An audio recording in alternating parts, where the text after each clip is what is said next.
Welcome to real news. ముందుగా headlines చూద్దాం. రాష్ట్రంలో రైతుల పరిస్థితి అత్యంత దయనీయంగా ఉందన్న జగన్. చంద్రబాబు ప్రభుత్వం ఉచిత పంటల బీమాను నీరుగార్చిందని విమర్శ. ఇన్పుట్ సబ్సిడీ బకాయిలు గిట్టుబాటు ధరపై స్పష్టత లేదని మండిపాటు.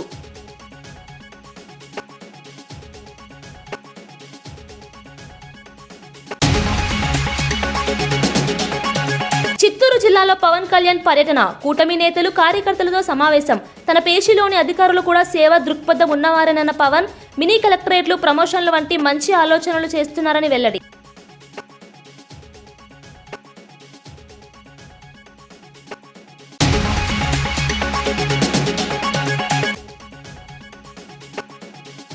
ఒక్క ప్రాజెక్టుకైనా శ్రీకాంతాచారి పేరు పెట్టారని కాంగ్రెస్ ను ప్రశ్నించిన కవిత. అమరులను గౌరవిస్తామని చెప్పి అధికారంలోకి వచ్చి విస్మరించారని విమర్శ. ప్రాజెక్టులకు రాజీవ్, ఇందిరా, మన్మోహన్ పేర్లు పెడుతున్నారని ఆరోపణ.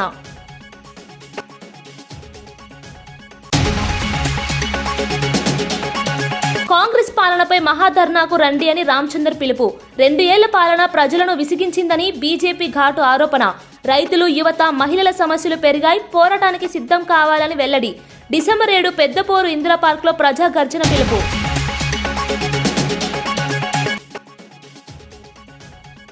సొసైటీ కూల్చివేత వెనుక రాజకీయ ఖాతాలు ఉన్నాయన్న మహేష్. విజయవాడ కూల్చివేతలో అదృశ్య నేతల పాత్రపై మహేష్ ప్రశ్న. బలసోరు పేరు మళ్లీ వినిపిస్తోందని మహేష్ ఆగ్రహం. చట్టం పక్కన పెట్టి కూల్చివేత ఎందుకని మహేష్ సీరియస్ ప్రశ్నలు. డిప్యూటీ సీఎం పవన్ కళ్యాణ్ పంచాయతీరాజ్ గ్రామీణ అభివృద్ధి సంస్కరణల్లో భాగంగా రాష్ట్ర వ్యాప్తంగా 77 నూతన డీడీఓ కార్యాలయాలను ప్రారంభించిన సందర్భంగా మాట్లాడుతూ ఈ కేంద్రాలు గ్రామ స్థాయిలో ప్రజలకు మరింత వేగవంతమైన, సమర్థవంతమైన సేవలను అందించేందుకు ఉపయోగపడతాయని తెలిపారు. గ్రామీణ ప్రజలకు అవసరమైన పరిపాలనా సేవలు ఒకే చోట లభించేలా ఈ కార్యాలయాలు కీలక పాత్ర పోషిస్తాయని అన్నారు. ప్రభుత్వ సంక్షేమ పథకాలు ప్రజలకు ఆలస్యం లేకుండా చేరుకునే విధంగా ఈ కార్యాలయాలు బ్రిడ్జిలా పనిచేస్తాయని పవన్ పేర్కొన్నారు. సమస్యలను క్షేత్రస్థాయిలోనే గుర్తించి వెంటనే పరిష్కరించే అవకాశం పెరుగుతుందని ఆయన అభిప్రాయపడ్డారు. గ్రామ పంచాయతీల పరిపాలనను మరింత పారదర్శకంగా మార్చేందుకు ఈ కేంద్రాలు దోహదం చేస్తాయన్నారు. రాష్ట్ర అభివృద్ధి గ్రామీణ అభివృద్ధితోనే సాధ్యమని భావిస్తున్నామని వెల్లడించారు. రాష్ట్రంలో 77 డివిజనల్ డెవలప్మెంట్ కార్యాలయాలను ప్రారంభిస్తున్నారు. దానికి విచ్చేసిన గౌరవ శాసనసభ్యులు చిత్తూరు ప్రభుత్వ శ్రీ ఆరో శ్రీధర్ గారికి, పూతలపట్టు శాసనసభ్యులు కలికిరి మురళీమోహన్ గారికి, తిరుపతి శాసనసభ్యులు ఆరణ్య శ్రీనివాసులు గారికి, గౌరవ మేయర్ శ్రీమతి సాముద గారికి, ఆంధ్రప్రదేశ్ హస్తకళల అభివృద్ధి corporation chairman doctor Pasupuleti Hariprasad గారికి, చిత్తూరు నగర అభివృద్ధి సంస్థ చూడా చైర్పర్సన్ శ్రీమతి కటారి హేమలత గారికి, కలెక్టర్ మరియు జిల్లా మెజిస్ట్రేట్ చిత్తూరు శ్రీ సుమిత్ కుమార్ గారికి, పంచాయతీరాజ్ మరియు గ్రామీణ అభివృద్ధి కమిషనర్ శ్రీ కృష్ణతేజ గారికి, అలాగే ఈ కార్యక్రమానికి వీడియో కాన్ఫరెన్స్ ద్వారా పాల్గొంటున్న గౌరవ సహచర మంత్రులకు, గౌరవ శాసన మండలి శాసనసభ సభ్యులకు, జిల్లా కలెక్టర్స్కు, సిఈఓలకు, డిపిఓలకు, ఏపీడీ డ్వామాలకు, డీడీఓలకు, ఇతర అధికారులందరికీ, పంచాయతీరాజ్ మరియు గ్రామీణాభివృద్ధి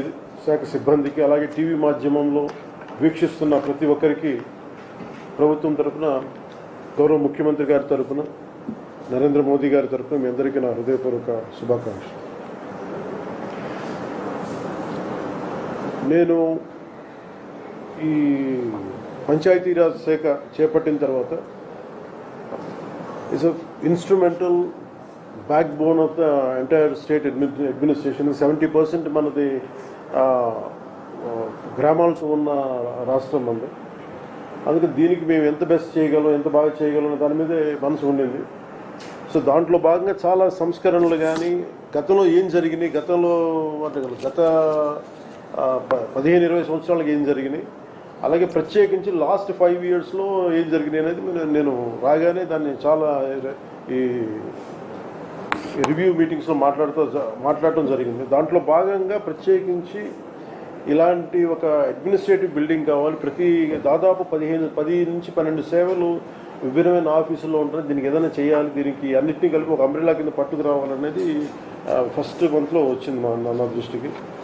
ఆ రోజు నుంచి పేషీ అధికారులందరితో కూర్చొని మాట్లాడి, ప్రిన్సిపల్ సెక్రటరీ గారితో మాట్లాడి, కమిషనర్ గారితో మాట్లాడి ప్రతిసారి దాన్ని చాలాసార్లు రివ్యూ చేస్తూ ఇక్కడ దాకా పట్టుకొచ్చాం. సో దీంట్లో భాగంగా ఈ 77 ఈ ఆఫీసెస్ ప్రారంభించడం నిజంగా చాలా ఆనందంగా అనిపించింది. ఈ ప్రతి పంచాయతీ ఈ కార్యాలయాల నుంచి చాలా సేవలు అందిస్తారు. ప్రతి సేవ మన పౌర సేవలు విస్తృతంగా ప్రజలకు చేరువేందుకు ఈ మార్పు దోహదపడుతుంది. ప్రతి పంచాయతీ స్వతంత్రంగా వ్యవహరిస్తూ ప్రజల అవసరాలను తీరుస్తూ స్థానిక సంస్థల దగ్గర సాధ్యం కాని పనులకు మాత్రమే ప్రభుత్వాలపై ఆధారపడేలా బలోపేతం చేయాలనే ఈ సంస్కరణలు తీసుకురావడం జరిగింది. ఈరోజు మనం ప్రారంభించిన డివిజనల్ డెవలప్మెంట్ ఆఫీసుల ద్వారా క్షేత్రస్థాయిలో ప్రభుత్వ అభివృద్ధి సంక్షేమ కార్యక్రమాలను సమీకృతం చేస్తూ నిరంతరంగా రెగ్యులర్ పర్యవేక్షించడం కూడా చాలా తేలిక, చాలా సులభం అవుతుంది. కింద స్థాయిలో జరిగే అభివృద్ధిని ఎప్పటికప్పుడు తెలుసుకునే వీలుంటుంది. అలాగే ప్రభుత్వం హైదరాబాద్ ఇండస్ట్రియల్ ల్యాండ్ ట్రాన్స్ఫర్మేషన్ పాలసీపై బీఆర్ఎస్ పోరుబాట ప్రారంభం నేపథ్యంలో జీడిమెట్ల పారిశ్రామిక వాడలో కేటీఆర్ కార్మికులతో కలిసి పరిస్థితులను ప్రత్యక్షంగా పరిశీలించారు. హిల్ట్ పాలసీ వాస్తవానికి పరిశ్రమలకు, కార్మికులకు ఎలా నష్టం చేస్తుందో వివరించుతూ కాంగ్రెస్ ప్రభుత్వం తీసుకొచ్చిన ఈ విధానం భూములను వాణిజ్య ప్రయోజనాలకు మార్చేందుకు మాత్రమే ఉపయోగపడుతుందని ఆరోపించారు. దీంతో కార్మికులు ఉద్యోగ భద్రత కోల్పోయే ప్రమాదం ఉందని, పారిశ్రామిక వాడల అసలు ఉద్దేశం దెబ్బతింటుందని తెలిపారు. పరిశ్రమలను స్థిరంగా కొనసాగించేందుకు భూరక్షణ అత్యవసరమని, హిల్ట్ పాలసీ ఆ దిశగా విరుద్ధంగా ఉందని అన్నారు.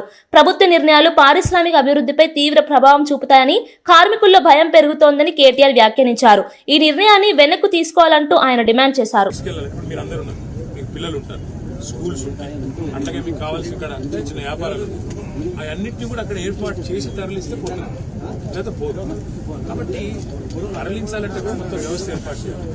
ఈయనేం చేస్తున్నాడు, ₹1,00,000 గజం ఉన్న దాన్ని కొంతమంది బడా సీట్లు 4,000 గజాన్ని వాళ్ళు ఏం చేస్తారు, వీళ్ళ అన్నదమ్ములకు, వీళ్ళ ఇక్కడ కాంగ్రెస్ లీడర్లకు బ్యాక్ ఎండ్ లో ఒప్పందాలు చేసి ఒక 10 తరాలకు సరిపడా ఆస్తిని కూడబెట్టుకునే ప్రయత్నంలో ఉన్నారు. హైదరాబాద్ లో మీకు గుర్తులప్పుడు ఒక పార్క్ కడదామంటే జాగలేదు. అన్న చెప్తున్నాడు ఇందిరమ్మ ఇండ్లు ఇవ్వచ్చు కదా, మరి మీకు ఇందిరమ్మ ఇండ్లు కడతా అన్నాడు. మరి ఇందిరమ్మ ఇండ్లు ఇందులో సగం తీసుకొని కట్టు ఎవడొద్దనండి. ఇందిరమ్మ ఇండ్లకు జాగలేదు, రోడ్డు వైడనింగ్ చేద్దామంటే జాగలేదు, పార్కింగ్ కి జాగలేదు, ఆఖరికి చచ్చిపోతే బొందలగడ్డకు జాగలేదు. ఇవన్నీ ఇట్లా పెట్టుకొని అపార్ట్మెంట్లు, మాల్స్ మాజీ సీఎం వైఎస్ జగన్ వ్యవసాయ రంగంపై కేంద్ర, రాష్ట్ర ప్రభుత్వం తీసుకుంటున్న నిర్ణయాలను తీవ్రంగా విమర్శించారు. తమ ప్రభుత్వం ఉన్నప్పుడు రైతుల జీవనం పండుగలా ఉండేదని, కానీ ఇప్పుడు వ్యవసాయం దండగా మారిందని అన్నారు.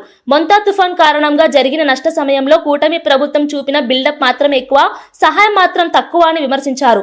చంద్రబాబు, ఆయన కుమారుడు, ఇతర నాయకులు పర్యటనలు చేపట్టి ప్రచారమే ఎక్కువ చేశారని, కానీ రైతులకు సరైన ఉపశమనం అందించలేకపోయారని పేర్కొన్నారు. ప్రకృతి విపత్తుల్లో రైతులకు నిజమైన సహాయం అందించాలంటే నిధులు ముందుగానే సిద్ధంగా ఉండాలని, ప్రస్తుత ప్రభుత్వం అలా చేయడంలో పూర్తిగా విఫలమైందని అన్నారు. రైతుల పట్ల ప్రభుత్వ నిర్లక్ష్యం వ్యవసాయాన్ని ప్రమాదంలోకి నెట్టిందని జగన్ అన్నారు.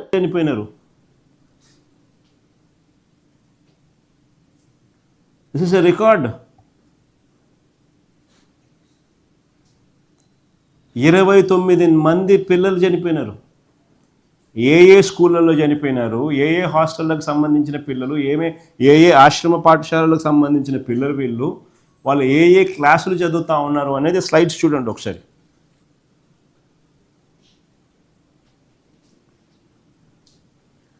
అనారోగ్యంతో మృతి చెందిన పిల్లలు పార్వతీపురం జిల్లా పువ్వల అంజలి 12 సంవత్సరాలు, కురుపాం గిరిజన ఆశ్రమ పాఠశాలలో జాండీస్తో మృతి. కల్పన కురుపాం గిరిజన ఆశ్రమ పాఠశాలలో జాండీస్తో మృతి, పార్వతీపురం మన్యం జిల్లా. ముందువా. తాడంకి చిన్నారి 11 సంవత్సరాలు, మక్కువ మండలం ఎర్ర సామంత వలసలో జాండీస్తో మృతి, పార్వతీపురం మన్యం జిల్లా. రష్మిక 8 సంవత్సరాలు, వెన్నెల వలస గిరిజన బాలికల ఆశ్రమోన్నత పాఠశాలలో మలేరియాతో మృతి. దాని ముందు హడ్డుబంగి గిరిజన సంక్షేమ ఆశ్రమ బాలికల పాఠశాల అనారోగ్యంతో మృతి. పల్లవి 12 సంవత్సరాలు, అనారోగ్యంతో మృతి. మామిడిపల్లి గిరిజన సంక్షేమ ఆశ్రమ పాఠశాల అనారోగ్యంతో మృతి. మోహన్ దాస్ 15 సంవత్సరాలు, పాఠశాల జ్వరంతో మృతి. గిరిజన బాలికల ఆశ్రమ పాఠశాలలో జ్వరంతో మృతి అవంతిక.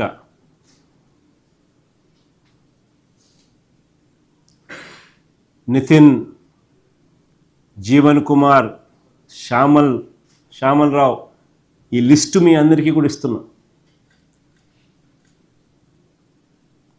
పబ్లిష్ కూడా చేయండి ఈ లిస్టు. ఇదొక రికార్డు.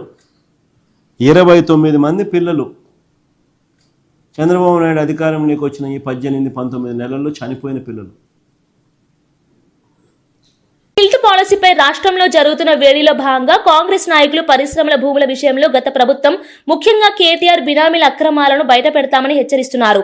గత దశాబ్దంలో బాలనగర్, పటాన్చెరు, నాచారం, మౌలాలి, వనస్థలిపురం, హఫీజ్పేట్ వంటి ప్రాంతాల్లో పారిశ్రామిక వాడల్లో ఉన్న వేల ఎకరాల భూములు అధికార దుర్వినియోగంతో వ్యక్తుల చేతుల్లోకి వెళ్లాయని ఆరోపిస్తున్నారు.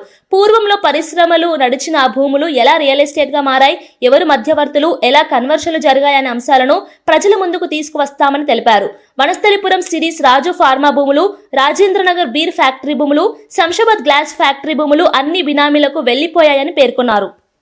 మాజీ ఎమ్మెల్యేలకు బినామీలకు కట్టబెట్టి ఈరోజు వాటిని సమర్థవంతంగా వినియోగించేందుకు ఒక జీవోని తీసుకొస్తే పెద్ద ఎత్తున దుమారం రేపుతూ ఆయా ప్రాంతాల్లో పోయి వాళ్ళు చేస్తున్న రాద్ధాంతం చూస్తే చాలా విచిత్రం అనిపిస్తుంది. 2013లోనే దీనికి సంబంధించిన చట్టం కాంగ్రెస్ పార్టీ తెచ్చింది. ఫర్ ఎగ్జాంపుల్ బాలానగర్ కానీ, పటాన్చెరు కానీ, నాచారం, మౌలాలి, రాజేంద్రనగర్ ఈ ప్రాంతాల్లో, ఈ పారిశ్రామిక వాడల్లో చాలా వరకు కొన్ని సిక్ అయిన కంపెనీలు కానీ లేకపోతే దివాలా తీసిన కంపెనీలకు సంబంధించిన భూములుంటే బీఆర్ఎస్ నాయకులు చట్టాన్ని పక్కన పెట్టేసి వివిధ రకాలుగా వివిధ వ్యక్తులకు వాళ్ళ యొక్క అన్యాయాలకు కట్టబెట్టడమే కాకుండా అక్కడ ఇండ్లు కూడా కట్టుకున్న పరిస్థితి ఉన్నది. ఫర్ ఎగ్జాంపుల్ మనం చూస్తే సిరీస్ కంపెనీ వనస్థలిపురంలో కానీ, శంషాబాద్లో గ్లాస్ ఫ్యాక్టరీకి సంబంధించిన అంశం కానీ, లేదంటే రాజేంద్రనగర్లో బీర్ ఫ్యాక్టరీకి సంబంధించిన అంశాల్లో ఈ బీఆర్ఎస్ హయాంలోనే వీటిలో రెసిడెన్షియల్గా కన్వర్జన్ చేసుకొని ఇండ్లు కూడా కట్టుకొని వాటిని వ్యాపారం కూడా చేసుకున్నారు. అయితే ఈ విషయంలో అమరావతిలో ముఖ్యమంత్రి చంద్రబాబు అధ్యక్షతన జరిగిన 13వ ఎస్ఏపీబీ సమావేశంలో రాష్ట్ర పెట్టుబడుల దిశగా ముఖ్యమైన నిర్ణయాలు తీసుకున్నారు. దాదాపు 26 కంపెనీల నుంచి వచ్చిన 20,000 కోట్ల పెట్టుబడి ప్రతిపాదనలు పరిశీలించిన board energy, IT, industries, tourism, food processing వంటి వివిధ రంగాల్లో కొత్త యూనిట్ల ఏర్పాటుపై చర్చించింది. ఇటీవల పెట్టుబడుల సదస్సులో కుదిరిన ఒప్పందాల అమలు దిశగా కూడా పరిశీలన జరిపారు. పెట్టుబడులు వస్తే రాష్ట్ర ఉపాధి అవకాశాలు, పరిశ్రమల అభివృద్ధి వేగవంతమవుతాయని అధికారులు అభిప్రాయపడ్డారు. సమావేశానికి మంత్రులు నారా లోకేష్, టీజీ భారత, నారాయణ, దుర్గేష్ తదితరులు ప్రత్యక్షంగా, పయ్యావుల కేశవ్ మరియు బీసీ జనార్దన్ వర్చువల్ గా పాల్గొన్నారు.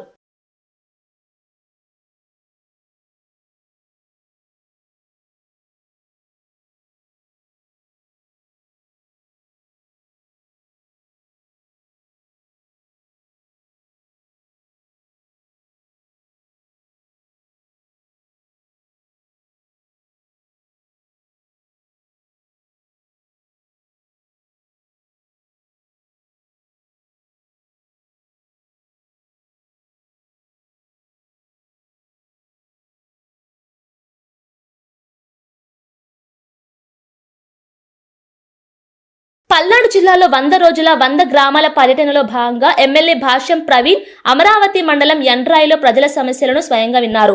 స్థానిక సచివాలయ సిబ్బంది ప్రజల సమస్యలను పట్టించుకోకపోవడం వల్ల అర్జీలు పెరుగుతున్నాయని ఆయన ఆగ్రహం వ్యక్తం చేశారు. ప్రజలు ఎదుర్కొంటున్న చిన్న సమస్యలు కూడా నెలల పాటు పరిష్కారం లేక పెండింగ్ అవుతున్నాయని, ఇది ప్రభుత్వ ప్రతిష్టకు నష్టం తెస్తుందని పేర్కొన్నారు. గ్రామ స్థాయిలో అధికారులు బాధ్యతగా వ్యవహరించకపోతే ప్రజల విశ్వాసం దెబ్బతింటుందని హెచ్చరించారు. తాను పర్యటించిన ప్రతి గ్రామంలో ప్రజలు ఒకే సమస్య చెప్పడం విచారకరమని, సిబ్బంది తీరును వెంటనే మార్చుకోవాలని సూచించారు.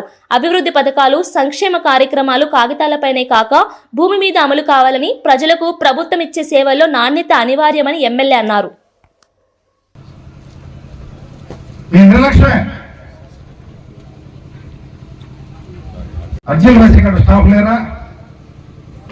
ఇది అనువాద స్కీమ్ పడలేదంటమ్మా, ఒకసారి పడిందంట, రెండోసారి పడలేదంట. ఎందుకు?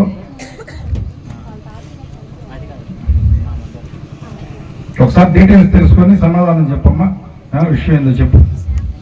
డిప్యూటీ సీఎం భట్టి విక్రమార్క హైదరాబాద్ లో నిర్వహించిన సమీక్షలో మాట్లాడుతూ రాబోయే దశాబ్దాల్లో క్వాంటం టెక్నాలజీ ప్రపంచ ఆర్థిక వ్యవస్థను పునర్నిర్మించబోతోందని పేర్కొన్నారు. ఆ మార్పులో తెలంగాణ ముందుంజ వేయే సామర్థ్యం, వనరులు, మౌలిక సదుపాయాలు ఉన్నాయన్నారు. Hyderabad IT, pharma, startup hub గా ఇప్పటికే దేశానికి ఆదర్శమని, ఇప్పుడు క్వాంటం కంప్యూటింగ్, క్వాంటం సెక్యూరిటీ రంగాల్లో కొత్త అవకాశాలు తెరుచుకున్నాయని వివరించారు. కోర్ రీసెర్చ్ నుండి ఇండస్ట్రియల్ అప్లికేషన్స్ వరకు ప్రత్యేక పాలసీ రాబోతోందని చెప్పారు. Their national security, their economic size and growth. While,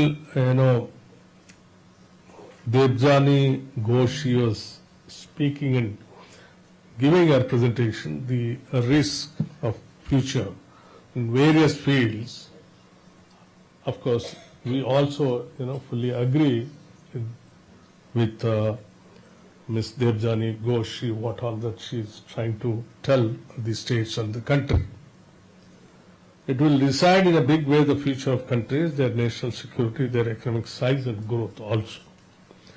Telangana quantum strategy aligned with national mission aims for a unified and future-ready roadmap for research, skills development, education, infrastructure and cyber security. It is aligned to Telangana Rising 2047. Friends, you all aware, the state of Telangana is celebrating 2 years completion of our government formation on 8th and 9th. On 9th, we are coming out with our vision document 2047, wherein we are showing how we are going to plan for the state future growth, how we are going to lay the foundation for various sectors to reach our dream of taking the state into $3 trillion economy by 2047. And also, while 130 కిలోమీటర్ల వేగంతో ఢిల్లీ నుండి Mumbai express వేపై ప్రయాణిస్తున్న Nitin Gadkari video viral కాగా Congress MP Gaurav Gogoi లోక్సభలో ఈ అంశాన్ని ప్రస్తావించారు. దేశంలోని అన్ని రాష్ట్రాలకు అలాంటి రోడ్ల నాణ్యత లభించడం లేదని, ముఖ్యంగా అస్సాంలో పరిస్థితి అధ్వానంగా ఉందని విమర్శించారు. అస్సాంలో టోల్ గేట్లు ఉన్నప్పటికీ రోడ్ల నాణ్యత బలహీనంగా ఉండటం వల్ల వాహనాలను 100 నుండి 130 కిలోమీటర్ల వేగంతో నడపడం అసాధ్యమని చెప్పారు. కేంద్ర ప్రభుత్వం చెల్లించే నిధులు, ప్రాజెక్టులు ప్రజలకు నాణ్యమైన మౌలిక సదుపాయాలను అందించాలన్న ఉద్దేశంతో ఉండాలని, కానీ అస్సాంలో పరిస్థితి పూర్తిగా విరుద్ధంగా ఉందని ఆగ్రహం వ్యక్తం చేశారు. क्वालिटी इतना खराब है, स्पीड ब्रेकर्स डैमेज, तो असम के लोग टोल दे रहे हैं पर उस क्वालिटी का जो हाईवे जो आपके वीडियोस में देखते हैं हमको नहीं मिल रहा. विशेष रूप से जोरहाट से डिब्रूगढ़, मैं आपको बार बार ये कहता हूँ, जोरहाट से डिब्रूगढ़ NH37 का बहुत खराब स्थिति है. आपने पिछले सत्र में जांजी का उल्लेख किया. जांजी का पार्ट ठीक है, लेकिन जांजी वाला पार्ट आपके कहने के बाद वहाँ पे काम सुधार हुआ है, लेकिन जोरहाट से डिब्रूगढ़ बहुत लंबा डिस्टेंस है, जिसमें जांजी के बाद जो जगह आती है डीमो, मोरान, बहुत खराब है. तो मुझे पता नहीं चल रहा कि लोग क्यों टोल दे रहे हैं, जबकि एक NH37 जो जोरहाट डिब्रूगढ़ वही आज तक ठीक नहीं हुआ. मैं दोबारा आपसे दरख्वास्त करूंगा कि आप वहाँ के NHIDCL को बोलें कि काम तेजी से हो. धन्यवाद. ప్రభుత్వ విప్ ఎమ్మెల్యే ఆది శ్రీనివాస్ మాట్లాడుతూ బీజేపీ నేతలు ధర్నాలు చేయడమే తప్ప తెలంగాణ కోసం కేంద్రం వద్ద ఏమీ సాధించలేదని విమర్శించారు. తెలంగాణకు మెట్రో విస్తరణ, regional ring road, Musi river front ప్రాజెక్టులకు కేంద్రం నుంచి ఎలాంటి సహాయం రాలేదని చెప్పారు. మేలిన అభివృద్ధి ప్రాజెక్టులు అడ్డం పడిపోయాయని, ప్రతి సందర్భంలో బీజేపీ నాయకులు విమర్శించడం తప్ప ప్రత్యామ్నాయం చూపలేకపోతున్నారని అన్నారు. తెలంగాణకు ఈ 2 ఏళ్లలో భారతీయ జనతా పార్టీ ప్రభుత్వం ద్వారా ఏం తీసుకొచ్చారని, ఏం ఒరగబెట్టారని చెప్పని మహాధర్నా అంటున్నాం. నిజంగా తెలంగాణ రాష్ట్రం పైన మీకు ప్రేమే ఉంటే 2047 రైజింగ్ తెలంగాణలో భాగంగా 2047 గ్లోబల్ సమ్మిట్ లో భాగంగా మా గౌరవ ముఖ్యమంత్రి రేవంత్ రెడ్డి గారు అన్ని రాజకీయ పార్టీలకు సంబంధించిన వారిని, అన్ని రాష్ట్రాల ముఖ్యమంత్రి గారిని రమ్మన్నట్టుగానే నరేంద్ర మోడీ గారిని కూడా స్వయంగా మా ముఖ్యమంత్రి, ఉప ముఖ్యమంత్రి కలిసి ఆహ్వానించి రమ్మని. నిజంగా మీకు తెలంగాణ చిత్తశుద్ధి ఉంటే నరేంద్ర మోడీ గారిని ఈ గ్లోబల్ సమ్మిట్ కి తీసుకొని రండి అని చెప్పిన మాట.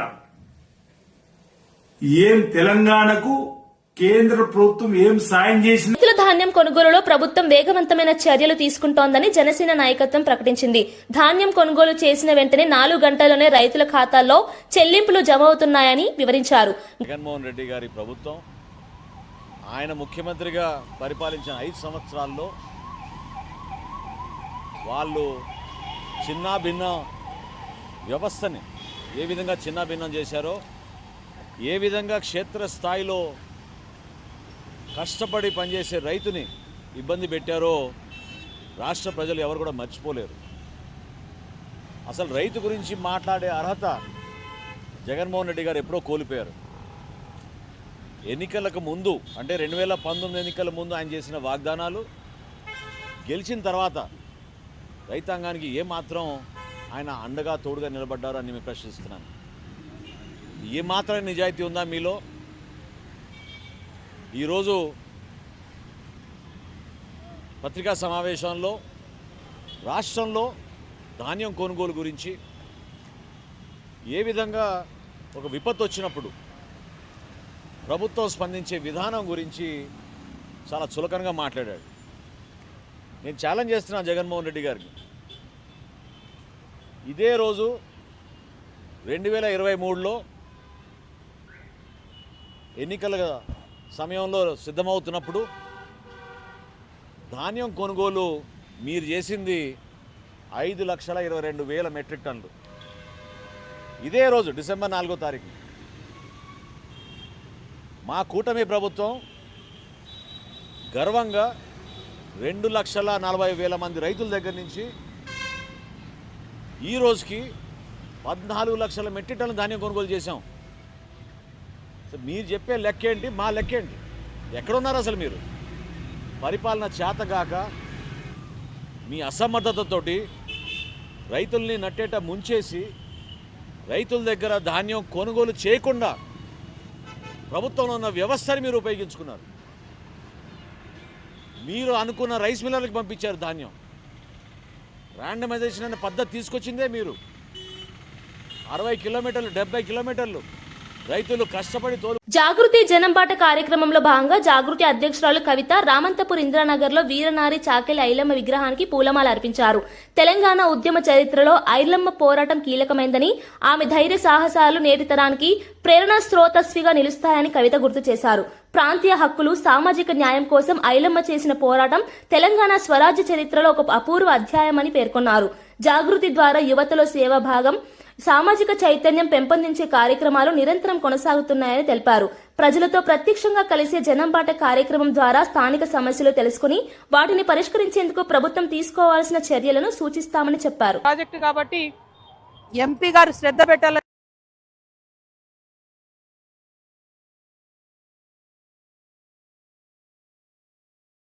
చెప్పి నేను డిమాండ్ చేస్తా ఉన్నాను. మరి ఇక ఇన్నేళ్ళైనా ఇంకా కొనసాగుతా ఉంది కాబట్టి ఇప్పటికన్నా దీనికి పరిష్కారం చూపించాలని చెప్పి మేము డిమాండ్ చేస్తున్నాం. ఇక్కడ బీజేపీ ఎంపీ గారు శ్రద్ధ పెట్టాలి. స్థానికంగా ఉన్న ఎమ్మెల్యే గారు అవసరమైతే ఇక్కడ కూర్చొని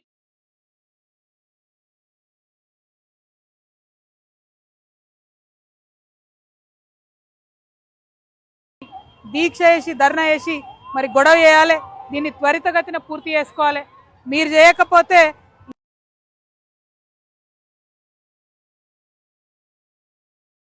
కూడా ఎంటబడతామని జాగృతి నుండి తెలియజేస్తా ఉన్నాం.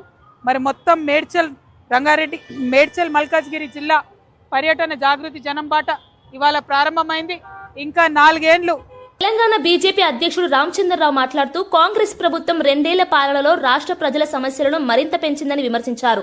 రైతులు కన్నీరు మున్నీరయ్యారని, యువతలో నిరాశ నెలకొన్నదని, పెద్దవారిలో ఆవేదన పెరిగిందని అన్నారు. మాటల గారడి తప్ప సీఎం రేవంత్ రెడ్డి ప్రభుత్వానికి చేసే పనితనం లేదని ధ్వజమెత్తారు. రాష్ట్ర ప్రజల హక్కుల కోసం పోరాడే సమయం ఇదేనని, డిసెంబర్ 7న ఇందిరా పార్క్ లో జరిగే మహాధర్నాలో అందరూ పాల్గొనాలని పిలుపునిచ్చారు. కాంగ్రెస్ ప్రభుత్వం తీసుకున్న నిర్ణయాలు ప్రజల జీవితాలను దెబ్బతీశాయని, అభివృద్ధి కార్యకలాపాలు పూర్తిగా నిలిచిపోయాయని ఆయన అన్నారు. కాంగ్రెస్ పాలనలో అవినీతి అక్రమాలు పెరిగిపోవడం, వాగ్దానాలు అమలు కాకపోవడం వల్ల ప్రజలు నిరాశ చెందారని పేర్కొన్నారు. విజయవాడలో లక్ష్మీ రామ కోఆపరేటివ్ సొసైటీ కూల్చివేతపై తీవ్ర అభ్యంతరం వ్యక్తం చేసిన పోతిన మహేష్ పోలీసులు చూపిన తొందరపాటు చర్యలపై ప్రశ్నలు వేశారు. సుప్రీంకోర్టులో ఆ రోజు కీలక వాదనలు ఉన్నప్పటికీ కొద్దిసేపు వేచి ఉండకపోవడం అనుమానాస్పదమని అన్నారు. మహిళలు, వృద్ధులు కూల్చివేత సమయంలో తీవ్ర ఇబ్బందులు పడినా పోలీస్ శాఖ చల్లగా వ్యవహరించిందని విమర్శించారు. కూల్చివేత వెనుక రాజకీయ ప్రభావం స్పష్టంగా కనిపిస్తోందని, ముఖ్యంగా ఎంపీ బలసౌరిది అనేక భూ వివాదాల్లో పేరుండటం ఆందోళన కలిగిస్తోందని పేర్కొన్నారు. ప్రజల సమస్యలను వినాల్సిన ఎమ్మెల్యే ఆఫీస్ కూడా స్పందించకపోవడం ప్రజాస్వామ్యానికి హానికరమని అన్నారు. సొసైటీ సభ్యుల హక్కులు, ఆర్థిక భద్రతను రక్షించాల్సింది ప్రభుత్వమైతే ఇక్కడ మాత్రం ప్రజలపై చర్యలు తీసుకుని వారి జీవనోపాధిని ప్రమాదంలోకి నెట్టిందని పోతిన మహేష్ ఆరోపించారు. శ్మశానంలో చేశారో సమాధానం చెప్పాలి. కనీసం మానవత్వం లేదా మీకు? మీ కాళ్ళు ఏళ్ల పట్టుకొని ప్రాధాయపడిన పోలీస్ శాఖ ఎందుకంత కనికరం చూపించరా? సుప్రీంకోర్టులో నిన్న ఆర్గ్యుమెంట్స్ ఉన్నాయి. నిన్న ఆర్డర్ వస్తుందని చెప్పినప్పటికీ కూడా ఎందుకు పోలీస్ శాఖ అంత దుందుడుకుగా వ్యవహరించిందో సమాధానం చెప్పాలి. అంటే మీకు రాష్ట్రంలో కోర్టులంటే కూడా లెక్కలేదా? అంటే మీరు పెట్టుబడిదారులకి, పెత్తందారులకి వత్తాసు పలుకుతారా? సుప్రీంకోర్టు ఆర్డర్ నిన్న వస్తుందని మహిళలు, వృద్ధులు, చర్చి వాళ్ళు కూడా మీ కాళ్ల వేళ్ళబట్టుకుంటే ఎందుకు మీరు కనికరించలా? 31 డిసెంబర్ వరకు కూడా ఎటువంటి చర్యలు మీరు తీసుకోవద్దని ఆర్డర్ ఇచ్చారు కదా సుప్రీంకోర్టులో. ఎందుకు మీరు తొందరపాటు చర్యలు పాల్పడ్డారో పోలీస్ శాఖ వారు చెప్పాలి. ఈ స్థలంలో రామా కోఆపరేటివ్ సొసైటీ తరపున ఆ సభ్యులు మాత్రం లేరు. దీని వెనకాతల అధికారంలో ఉండేటువంటి వాళ్ళు, కూటమి ప్రభుత్వంలో బలంగా ఉండే నాయకులకి వాటాలు ఉండబట్టే విధంగా జరుగుతుంది ఇది. దీని వెనకాల ఏ ఎంపీ ఉన్నారు, ఏ ఎమ్మెల్యే ఉన్నారో, ఎవరి ఆదేశాల మేరకు పోలీసు వారు ఇంత దుందుడుగా వ్యవహరిస్తున్నారో మీరు కూడా సమాధానం చెప్పాలి. ఇవి బులెటిన్ విశేషాలు. మరో బులెటిన్ లో మళ్ళీ కలుద్దాం. చూస్తూనండి TG5 న్యూస్.